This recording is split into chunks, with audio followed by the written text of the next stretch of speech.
May bagong project na naman tayo. Hindi ko alam kung pinagtripan ba ang upuan nila kuya. Ayan. Parang DIY ano lang ito ah.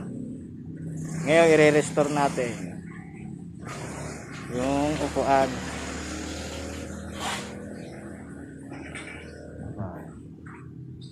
Tayo, ang ganda pa naman. Ngayon, ano kayo magandang diskarte rin eh. Binataan ko muna siya para magpantay yung mga kahoy kasi may mga spot pa na ano, binataan ko muna siya ng spot pati.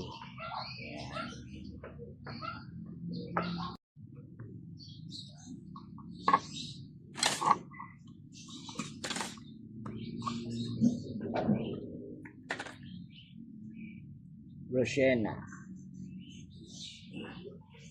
automotive white.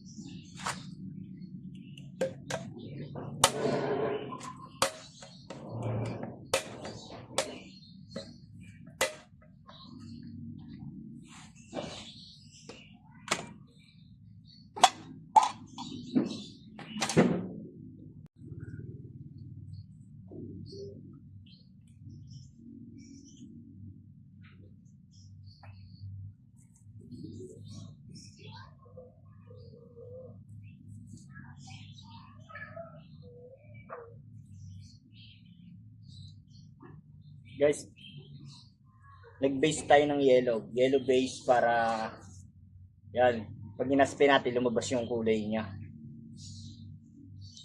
Base yellow base na tayo. Kaya sa ganito, huwag niyo pabalik-balikin. Lalo pag cotton yung gamit yung roller. Huwag niyo pabalik-balikin.